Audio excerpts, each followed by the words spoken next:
ସଦାପ୍ରଭୁ ପରମେଶ୍ୱରଙ୍କ ନିର୍ମିତ ଭୁଜର ପଶୁମାନଙ୍କ ମଧ୍ୟରେ ସର୍ବ ସର୍ବାପେକ୍ଷା ଖଳ ଥିଲା। ସେ ନାରୀଙ୍କୁ କହିଲା, ଆଗ ଏ କି ସତ୍ୟ? ଉଦ୍ୟାନର କୌଣସି ବୃକ୍ଷର ଫଳ ଖାଇବାକୁ ପରମେଶ୍ୱର ତୁମ୍ଭମାନଙ୍କୁ ନିଷେଧ କରିଅଛନ୍ତି? ନାରୀ ସର୍ପକୁ କହିଲେ, ଆମ୍ଭେମାନେ ଉଦ୍ୟାନର ସମସ୍ତ ବୃକ୍ଷର ଫଳ ଖାଇପାରୁ, କେବଳ ଉଦ୍ୟାନର ମଧ୍ୟସ୍ଥିତ ବୃକ୍ଷର ଫଳ ବିଷୟରେ ପରମେଶ୍ୱର କହିଅଛନ୍ତି, ତୁମ୍ଭେମାନେ ତାହା ଖାଇବ ନାହିଁ ଓ ଛୁଇଁବ ନାହିଁ, ତାହା କଲେ ମରିବ। ସର୍ପ ନାରୀଙ୍କୁ କହିଲା, ତୁମ୍ଭେମାନେ କୌଣସି ରୂପେ ମରିବ ନାହିଁ, ବରଞ୍ଚ ପରମେଶ୍ୱର ଜାଣନ୍ତି, ତୁମ୍ଭେମାନେ ଯେଉଁଦିନ ତାହା ଖାଇବ ସେହିଦିନ ତୁମ୍ଭମାନଙ୍କ ଚକ୍ଷୁ ପ୍ରସନ୍ନ ହେବ, ତହିଁରେ ତୁମ୍ଭେମାନେ ପରମେଶ୍ୱରଙ୍କ ପରି ଭଲ ଓ ମନ୍ଦର ଜ୍ଞାନ ପାଇବ। ଏଥିରେ ନାରୀ ସେହି ବୃକ୍ଷକୁ ସୁଖାଦ୍ୟର ଉତ୍ପାଦକ ଓ ନୟନର ଲୋଭଜନକ ଓ ଜ୍ଞାନ ଦେବା ନିମିତ୍ତ ବାଞ୍ଛନୀୟ ଦେଖି ତହିଁରୁ ଫଳ ତୋଳି ଖାଇଲେ। ପୁଣି ଆପଣା ସଙ୍ଗସ୍ଥ ସ୍ୱାମୀଙ୍କୁ ଦିଅନ୍ତେ, ସେ ମଧ୍ୟ ଖାଇଲେ, ତହିଁରେ ସେମାନଙ୍କ ଚକ୍ଷୁ ପ୍ରସନ୍ନ ହୁଅନ୍ତେ। ସେମାନେ ନିଜ ଉଲଙ୍ଗତାର ବୋଧ ପାଇ ଡିମ୍ବିରେ ବୃକ୍ଷର ପତ୍ର ସିଇଁ ଘାଗରା ବନାଇଲେ।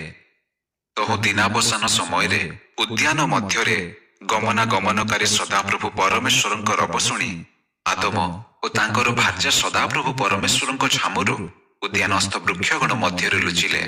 ତହିଁରେ ସଦାପ୍ରଭୁ ପରମେଶ୍ୱର ଆଦମଙ୍କୁ ଡାକି କହିଲେ, ତୁମ୍ଭେ କେଉଁଠାରେ? ସେ ଉତ୍ତର କଲେ, ମୁଁ ଉଦ୍ୟାନ ମଧ୍ୟରେ ତୁମ୍ଭ ରବ ଶୁଣି ଆପଣା ଉଲଙ୍ଗତା ସକାଶେ ଭୀତ ହୋଇ ଲୁଚିଲି। ପରମେଶ୍ୱର କହିଲେ, ତୁମ୍ଭେ ଉଲଙ୍ଗ ଅଛ, ଏହା କିଏ ତୁମ୍ଭକୁ ଜଣାଇଲା? ଆମ୍ଭେ ଯେଉଁ ବୃକ୍ଷର ଫଳ ଖାଇବାକୁ ନିଷେଧ କରିଥିଲୁ ତାହା କି ତୁମ୍ଭେ ଖାଇଅଛ? ଆଦମ କହିଲେ, ତୁମ୍ଭେ ଯେଉଁ ସ୍ତ୍ରୀଙ୍କୁ ମୋହର ସଙ୍ଗିନୀ ହେବାକୁ ଦେଇଅଛ ସେ ମୋତେ ସେହି ବୃକ୍ଷର ଫଳ ଦେଲେ, ତହିଁରେ ମୁଁ ଖାଇଲି। ସେତେବେଳେ ସଦାପ୍ରଭୁ ପରମେଶ୍ୱର ନାରୀଙ୍କୁ କହିଲେ, ଏ କି କଲ? ନାରୀ କହିଲେ, ସର୍ପ ମୋତେ ଭୁଲାଇଲା, ତହିଁରେ ମୁଁ ଖାଇଲି। ସଦାପ୍ରଭୁଙ୍କ ଦଣ୍ଡାଜ୍ଞା। ତହୁଁ ସଦାପ୍ରଭୁ ପରମେଶ୍ୱର ସର୍ପକୁ କହିଲେ, ଏହି କାର୍ଯ୍ୟ କରିବା ହେତୁ ତୁମ୍ଭେ ସମସ୍ତ ଗ୍ରାମ୍ୟ ଓ ବନ୍ୟ ପଶୁଠାରୁ ଅଧିକ ଶାପଗ୍ରସ୍ତ ହେଲ। ତୁମ୍ଭେ ଆପଣା ପେଟ ଦେଇ ଗମନ କରିବ ଓ ଯାବଜୀବନ ଧୂଳି ଖାଇବ। ଆଉ ଆମ୍ଭେ ତୁମ୍ଭର ଓ ନାରୀର ମଧ୍ୟରେ ପୁଣି ତୁମ୍ଭ ବଂଶ ଓ ତାଙ୍କ ବଂଶ ମଧ୍ୟରେ ଶତ୍ରୁତା ଜନ୍ମାଇବା। ସେ ତୁମ୍ଭର ମସ୍ତକକୁ ଆଘାତ କରିବେ ଓ ତୁମ୍ଭେ ତାହାଙ୍କ ଗୋଇଠିକୁ ଆଘାତ କରିବ। ତହୁଁ ସେ ନାରୀଙ୍କୁ କହିଲେ, ଆମ୍ଭେ ତୁମ୍ଭର ଗର୍ଭ ବେଦନା ଅତିଶୟ ବଢ଼ାଇବା। ତୁମ୍ଭେ ବ୍ୟଥାରେ ସନ୍ତାନ ପ୍ରସବ କରିବ, ପୁଣି ସ୍ୱାମୀ ପ୍ରତି ତୁମ୍ଭର ବାସନା ରହିବ, ସେ ତୁମ୍ଭ ଉପରେ କର୍ତ୍ତୃତ୍ୱ କରିବ। ଆଉ ସେ ଆଦମଙ୍କୁ କହିଲେ, ଯେଉଁ ବୃକ୍ଷର ଫଳ ଖାଇବା ବିଷୟରେ ଆମ୍ଭେ ତୁମ୍ଭକୁ ଆଜ୍ଞା ଦେଇ କହିଥିଲୁ ତାହା ଖାଇବ ନାହିଁ। ତୁମ୍ଭେ ଆପଣା ଭାର୍ଯ୍ୟାର କଥା ଶୁଣି ତାହା ଖାଇଅଛ, ଏଣୁ ତୁମ୍ଭ ସକାଶୁ ଭୂମି ଶାପଗ୍ରସ୍ତ ହେଲା। ତୁମ୍ଭେ ଯାବଜୀବନ କ୍ଲେଶରେ ତହିଁରୁ ଭକ୍ଷ୍ୟ ପାଇବ।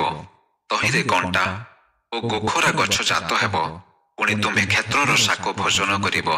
ତୁମ୍ଭେ ଯେଉଁ ମୃତ୍ତିକାରୁ ଗୃହୀତ ହେଲ ତହିଁରେ ନ ମିଶିବା ପର୍ଯ୍ୟନ୍ତ ମୁଖର ଝାଳରେ ଆହାର କରିବ, ଯେହେତୁ ତୁମ୍ଭେ ଧୂଳି ଓ ଧୂଳିରେ ପୁନର୍ବାର ମିଶିଯିବ।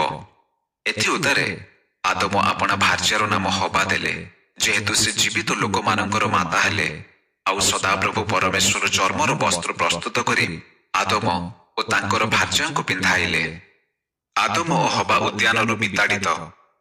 ଏଥି ଉତ୍ତାରେ ସଦାପ୍ରଭୁ ପରମେଶ୍ୱର କହିଲେ, ଦେଖ, ମନୁଷ୍ୟ ଭଲ ଓ ମନ୍ଦର ବୋଧ ପ୍ରାପ୍ତ ହୋଇ ଆମ୍ଭମାନଙ୍କ ପରି ଜଣେ ହୋଇଅଛି। ଆଉ ଏବେ ସେ ଯେପରି ହାତ ବଢ଼ାଇ ଅମୃତ ବୃକ୍ଷର ଫଳ ମଧ୍ୟ ତୋଳି ଖାଇ ଅନନ୍ତ ଜୀବୀ ନ ହୁଏ, ଏଥିପାଇଁ ସଦାପ୍ରଭୁ ପରମେଶ୍ୱର ଏଦନ ଉଦ୍ୟାନରୁ ତାଙ୍କୁ ବାହାର କରିଦେଲେ ଓ ସେ ଯେଉଁ ମୃତ୍ତିକାରୁ ନିଦ ହୋଇଥିଲେ ତହିଁରେ କୃଷି କର୍ମ କରିବାକୁ ତାଙ୍କୁ ନିଯୁକ୍ତ କଲେ। ଏହି ରୂପେ ସେ ଆଦମଙ୍କୁ ତଡ଼ିଦେଲେ। ପୁଣି ଅମୃତ ବୃକ୍ଷର ପଥ ରକ୍ଷା କରିବା ନିମିତ୍ତ ଏଦନ ଉଦ୍ୟାନର ପୂର୍ବ ଦିଗରେ କିରୁବଗଣ ଓ ଚତୁର୍ଦିଗରେ ଘୂର୍ଣ୍ଣାୟମାନ ତେଜମୟ ଖଡ୍ଗ ସ୍ଥାପନ କଲେ।